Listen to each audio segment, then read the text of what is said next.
বন্ধুরা, এখন থেকে আমার ব্লগটা শুরু করলাম। এখন বাজে সকাল 7টা। তো আমার হাজব্যান্ড বাজারে গেছিলো, বাজারে গিয়ে মাছ নিয়ে এসছে। তো হড়বড় করছে, এক্ষুনি যাবে অফিসে। হড়বড়ির মধ্যে যদি বাজার যায় না, আমার ভয় লাগে। তো যা তা মাছ নিয়ে অনেকবার চলে এসছে। তো দেখলাম না, মাছটা ঠিকঠাক আছে। তো আমার সকালে জলখাবার বানানো হয়ে গেছে, কেন হড়বড়ির মধ্যে না ভিডিও করা হয় না খুব একটা। এক্ষুনি খেয়ে দিয়ে এক্ষুনি অফিসে যাবে। তো আমি এই মাছগুলো ভেজে হাজব্যান্ডকে খেতে দিয়ে আমি স্নান করতে চলে যাবো। কেন অন্য দিন হাজব্যান্ড পুজো করে যায়, আজকে পুজো করে যায়নি। তো সেই জন্যে ভাবছি মাছগুলো কেটে নেব, তারপরে পুজো করতে যাব। তো চিংড়ি মাছগুলো বাছা হয়ে গেল। একবার ঋষি ছিল না, সেই সময় এই চিংড়ি মাছের মাথা আর পাগুলো বেটে বানিয়েছিলাম, খুব ভালো হয়। তবে আজকে আর বানালাম না, সব কটাই ধরে ফেলে দিলাম। আর এইটাও পরিষ্কার করে নিলাম, বেসিনটাও পরিষ্কার করা হয়ে গেল। এরপরে মাছগুলোকে একদম নুন আর হলুদ মাখিয়ে রেখে দেবো, ব্যাস। তবে কালকের ফ্রিজের অনেক রান্নাবান্না আছে, আর আজকে শুধু একটু মাছ বানাবো, তাহলেই হয়ে যাবে। তো চলুন এগুলো আমি রেখে দিই ফ্রিজে, স্নান করে তারপর ফিরে আসছি।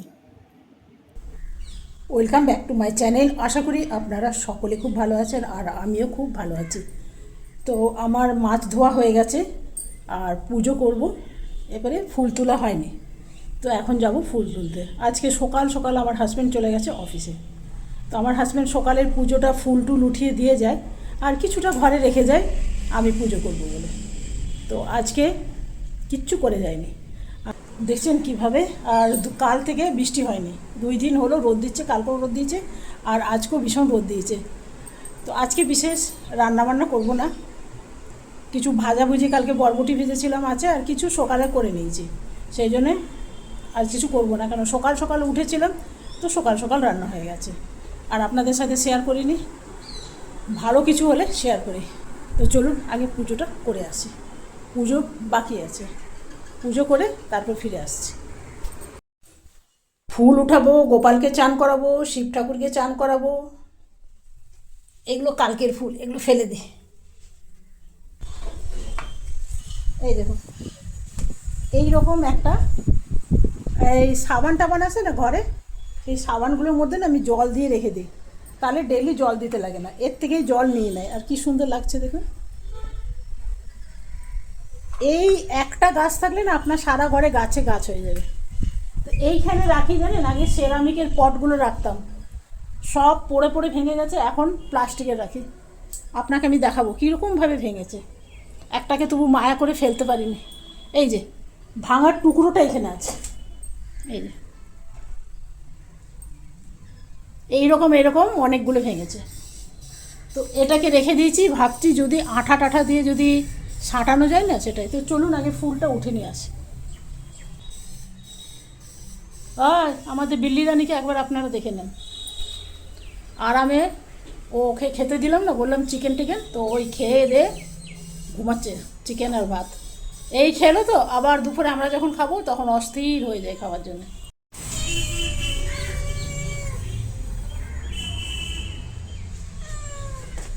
তুমি কি দিয়ে ভাত খেয়েছো বলে দাও, কি দিয়ে ভাত খেয়েছো? আমি পুজো টুজো করে এসে তারপর আপনাদের সাথে দেখা হচ্ছে। পুজো ঘরে অনেক কাজ আছে।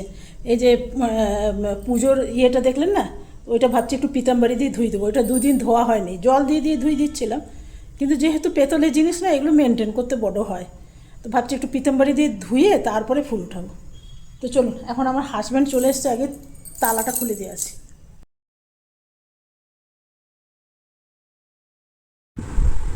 বাইরে যা রোদ না, ফুল উঠিয়ে পুজো করে ঘেমে গেছি। তো ওই জন্যে তাড়াতাড়ি আজকে পুজো করেছি। কেন ঠাকুর ঘরে না পাখা নেই, মানে পাখার কোনো অপশনই নেই। তো এই আচার বানিয়েছি, সে আচারগুলো না ইয়েতে রাখা হয়নি, জারে রাখা হয়নি। তো কুলের আচারও বানিয়েছিলাম, তো কুলের আচারগুলো জারে রাখা হয়নি। তো এখন ভাবছি ওগুলো রেখে নেবো। আর যেহেতু রান্নাবান্না করে নিয়েছি, তো সেহেতু এই কাজগুলো করি। এই কাজগুলো অনেক পেন্ডিং পড়ে থাকে, তো পড়েই থাকে। আজকে জামা কাপড়ও কাছে নিয়ে জানেন। চলো,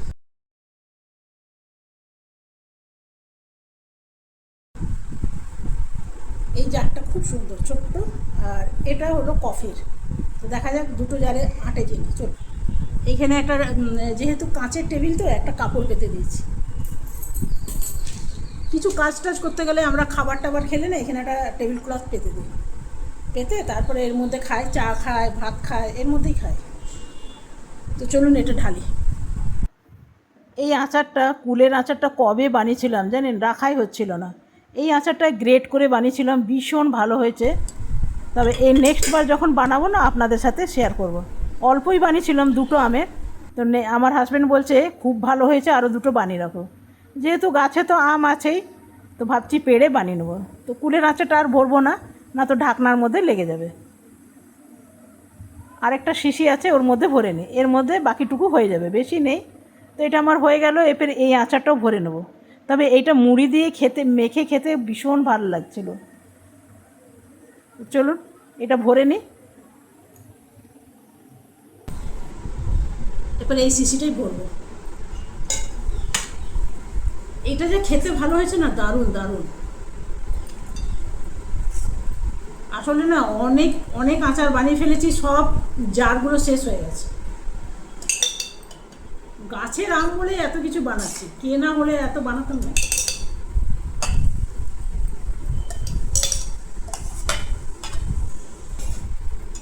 আজকে কালকের বরবটি ছিলই, আর সকালে একটু মাছ রান্না করে নিয়েছিলাম, ব্যাস হয়ে গেছে।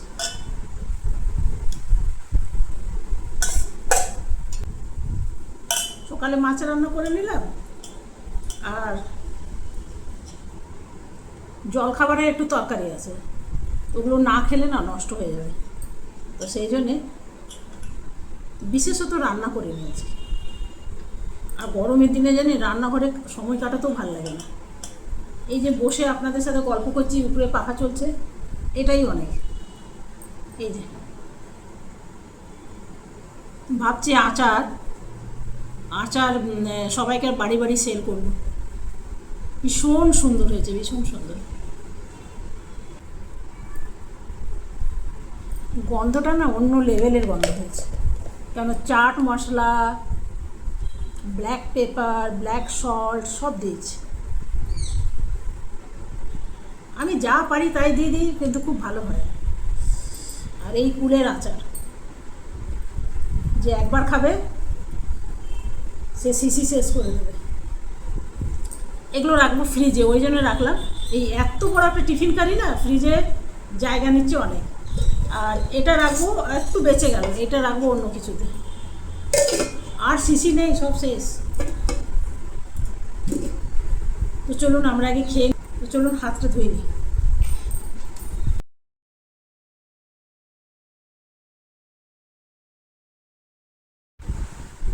এইগুলো ফ্রিজে রেখে দেবো, তাহলে জায়গা লাগবে কম। কবে কুলের আচারটা বানিয়েছি, এটা আসলে অন্য একটা জিনিস ছিল, এটা খালি হলো তারপর রাখলাম।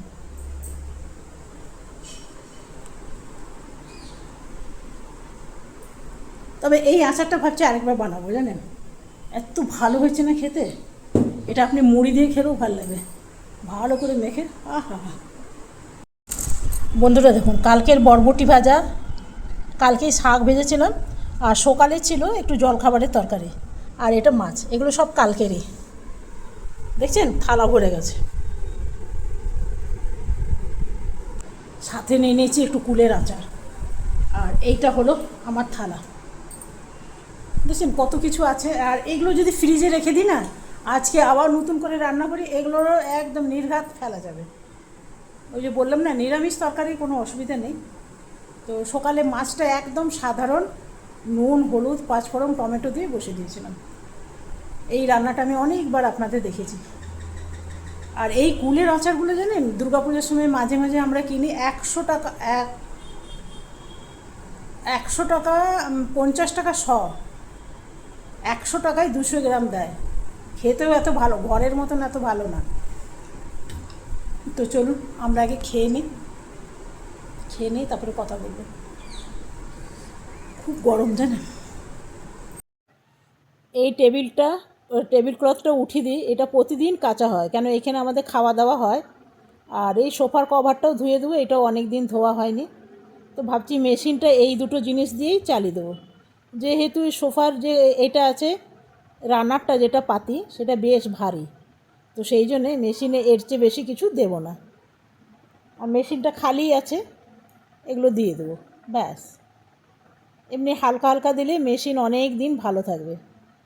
এরপরে দিয়ে দেবো সাবান, একটু বেশি করে সাবান দেবো, কেন রান্নারটা অনেক দিন পরিষ্কার করা হয়নি, তাই ভাবছি দিয়ে দিই। একটু কমফোর্ট দিয়ে দিলাম, তাহলে ভালো একটু গন্ধ বেরোবে। তো চলুন এটা চালিয়ে দিয়ে বাকি কাজটুকু করি। এটা আপন মনে এখন সময় নেবে। তো চলুন, কাঁচা শুরু হয়ে গেছে। এরপরে কি করব বলুন তো, এই কাজটা না প্রায় 15 দিন হলো চেয়ারের কভারগুলো পরানোই হচ্ছিল না। তবে ঋষি বনি থাকলে না ওদের দিকে অর্ডার করে দিলেই কিন্তু ওরা করে দিত। তবে আমাদের যে ঘরে কাজ করে মাসি, তাকে একবার পড়াতে দিয়েছিলাম, বাবা সে তো বুঝতেই পারছে না কোন দিকে পড়াবে। দেখিয়ে দিলাম তাও কিন্তু পারছে না। আমার হাজব্যান্ডকে রোজ বলছে কি কালকে পড়াবো, তার আর কাল কোনো দিন আসছে না, বুঝেছেন। ঘরের কাজ বললেই তার মাথা ধরে যায়। অফিসের যতই কাজ বলুক সে একদম হাসি মুখে করে নেয়, কিন্তু ঘরের যদি একটা কাজ বলা হয় তাহলে করতেই চায় না। তো আজকে আমাকেই করতে হলো।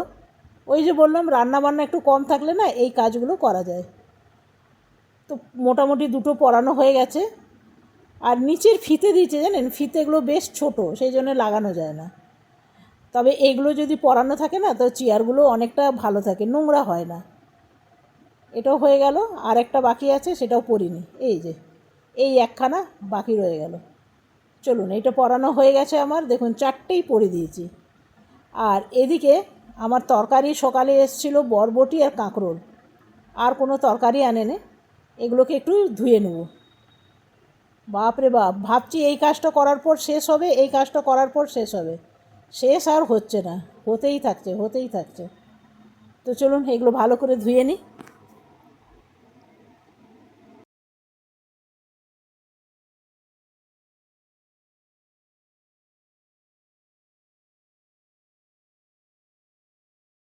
আপনাদের মেঘটার খুব প্রশংসা করছিলাম না, সকাল থেকে রোদ উঠেছে, শুরু হয়ে গেছে।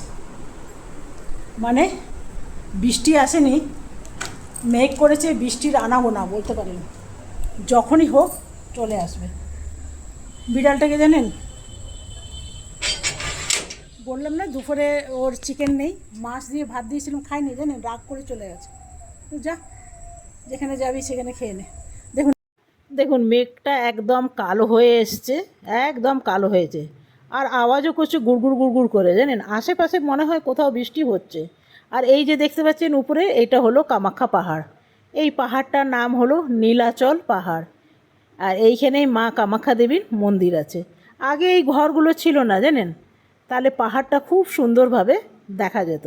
এখন একটু দেখার অসুবিধা হয়ে গেছে। নীলাচল পাহাড় আমাদের এখান থেকে কামাখ্যা মন্দির খুব বেশি দূর না, মানে বাসে যদি আপনি যান, বাসও চলে, বাসে নেয় হার্ডলি 5 মিনিট। আগে নিত 5 টাকা, এখন পেট্রোলের দাম বেড়ে যেতে নেয় 10 টাকা। আর হেঁটেও যাওয়া যায়, আমি একদিন নিয়ে যাব আপনাদের। এর আগে আমার পুরনো ভিডিওগুলোতে আপনারা দেখবেন, আমি দেখেছি অনেক কটা সিঁড়ি দেখেছি। এখানে 3টে 4টে সিঁড়ি আছে, ঠিক আমাদের ঘরের পেছন দিকে একটা সিঁড়ি আছে, ওইটা একদম ডাইরেক্ট একদম মন্দিরের ভিতর আপনি ঢুকে যাবেন। তবে সিঁড়িগুলো না বেশ উঁচু, মানে ছোটো করে পাহাড়ি উঁচু, মানে দুই দিকে রেলিং নেই, একদম পাথর কেটে বানানো। আরও দুটো আছে, সেটা মোটামুটি একটা, আরও দুটো আছে, এগুলো দেখেছি, আপনাদের দেখে নেবেন।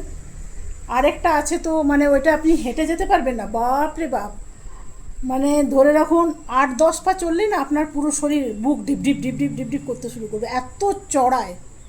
ওইটা আমি একবার স্কুটি রাইড করেছিলাম, দেখবেন, মানে আমার ঋষির সাথে, আমি করিনি, ঋষি চালিয়ে নিয়ে গেছিলো, ওইটা দেখবেন স্কুটি রাইড করে কামাখ্যা মন্দির। বাপরে বাপ, ঘেমে গেছি ভাই। চলুন একটু জল খাবো, জল খাইনি খাবার পর। দেখবেন একদিন যদি রান্না বান্না একটু কম থাকে, শরীরটা কত আরাম লাগে জানেন, সত্যি কথা, শরীরটা খুব আরাম লাগে। রান্নাঘরে না গেলে এত বেশি, আজকে যেহেতু রোদ উঠেছে, গরম ছিল, অনেক বেশি ক্লান্ত মনে হয়। তা আজকে একটু রান্নাবান্না কম ছিল বলে মানে শরীরটাও ভাল লাগে। আর আপনাদের বলছিলাম না যে আপনাদের বলছিলাম যে এই যে কামাখ্যা মন্দিরে এরপরে অম্বুবাচী আসছে, অম্বুবাচী শুনলাম 21 তারিখে না 22 তারিখে, কিন্তু যা ভিড় হয় না আপনি চিন্তার বাইরে। আগে আগে আমাদের এই বাগানেই রান্নাবান্না করা হতো, তো এখন আর বাগানে হয় না, এখন বাইরেটা বলেছি বাইরেটা করতে, একদম গেটের বাইরে ওইখানেই হয়। আর প্রচুর মানুষ আসে, প্রচুর মানুষ আসে। তো 2-3 বছর আমি গেছি, দেখি এই বছর যদি মন্দিরে যাই তো আপনাদের সাথে শেয়ার অবশ্যই করব। ভিড় হয় আর এই সময় জানেন তো, যদি মন্দিরে আসেন, এটা বলি এই মানে এটা মানে জানেন তো বিশ্বাস, বিশ্বাস বলতে পারেন না, এই দিকটা ঘুরে বসে বলতে পারেন একরকম বিশ্বাস। শুনেছি এই সময়, এই যে অম্বুবাচীর সময় যে 4 দিন মন্দির বন্ধ থাকে না, এই সময় আপনি যদি মনস্কামনা নিয়ে ঠাকুরের স্থান অবধি হেঁটে যান, তাহলে বলে পূর্ণ হয়, বলে। এটা আমিও মিলিয়ে দেখেছি যে এটা সত্যি হয়। মানে আমি মানে ভেবেছিলাম যে দেখি একবার চেয়েই দেখি ঠাকুরের কাছে, বলেই দেখি, যখন সবাই বলে তো দেখলাম যে না সত্যি হয়। বনি চেয়েছিল আমার বড় ছেলে, তারও হয়েছে।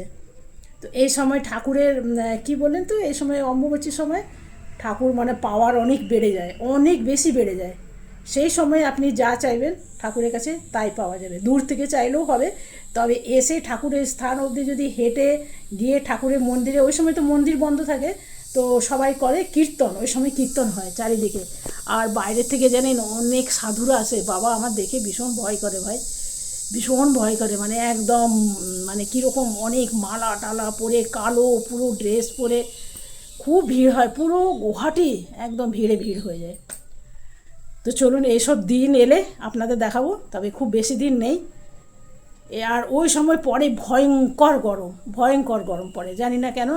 যদি জানেন আগের বছর ঠিক মানে সারা জুন মাসটা বৃষ্টি হলো, মে জুন এপ্রিল থেকে বৃষ্টি শুরু হয়েছিল আগের বছর, এপ্রিল মে জুন, ঠিক অম্বুবাচীর আগের দিন বৃষ্টি ছেড়ে গেল, অম্বুবাচী শেষ হয়ে গেল আবার শুরু হয়ে গেল। মানে এটা ঠাকুরের বলতে পারেন, মানে এগুলো দেখে ভাবি যে হ্যাঁ ভগবানের কিছু না কিছু তো আছেই, একদম যে নেই কিছু সেটা নেই কিন্তু।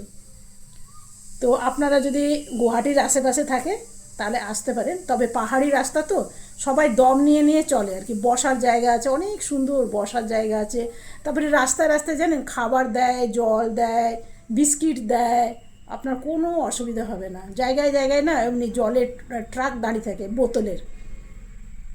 বোতল দিচ্ছে, বিস্কিট দিচ্ছে, মিষ্টি দেয়, নানা রকম জিনিস আপনাকে খেতে দেবে। এই নয় কি যে আপনি খালি পেটে গেলেন, খিদে পেয়ে গেল না, আপনার রাস্তায় রাস্তায় সব দেওয়ার নিয়মই আছে।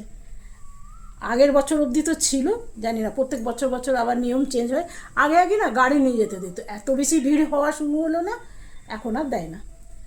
তো চলুন আজকের ব্লগটা আমি এখানেই শেষ করব, কেন কি বৃষ্টি আসছে জানেন। ভেবেছিলাম বিকেলবেলায় যদি বাজারে যায়, মানে মার্কেটে কোনো শপিং মলে, তাহলে সাথে করে আপনাদের নিয়ে যাব। বৃষ্টি আসবেই আসবে, পুরো মেঘ কালো হয়ে এসছে। কখন আসবে জানেন, ঠিক 6টা 6:30 এর মধ্যেই আসবে। এখন আসবে না, এখন মেঘ ডাকছে, গুড়গুড় করছে, আশেপাশে হচ্ছে, হতে হতে তারপরে এদিকে আসবে। যখন আপনি কোথাও বেরোবেন ঠিক সেই সময় আসবেন। এমনি করে জানেন আমাদের 2-3 মাস কোথাও যাওয়া হয় না। খুব ঘেমে গেছি, পাখাটা বন্ধ, আপনাদের সাথে কথা বলছি না, পাখাটা বন্ধ আছে, না তো না একটা বাজে আওয়াজ আসে। তো চলুন কামাখ্যা মা নিয়ে অনেক বললাম, আর কামাখ্যা মায়ের মন্দিরের অনেক ভিডিও আমার আছে, আপনারা পুরনো ভিডিও যদি দেখেন দেখবেন অনেক। তো চলুন অনেক কথা বলে ফেললাম ভাই, কালকে আসবো নতুন ভিডিও নিয়ে। আপনারা সকলে ভালো থাকবেন, সুস্থ থাকবেন, থ্যাংক ইউ, বাই বাই। আজকের ভিডিওটা তো কিছু নেই, কি করব বলুন, এক এক দিন এমনি যায়, উপায় নাই। যদি ভালো লাগে একটা লাইক করবেন, আমার পাশে থাকবেন। আর ভিডিওটা কেমন লাগলো আমাকে কমেন্ট বক্সে অবশ্যই জানাবেন। তো চলুন।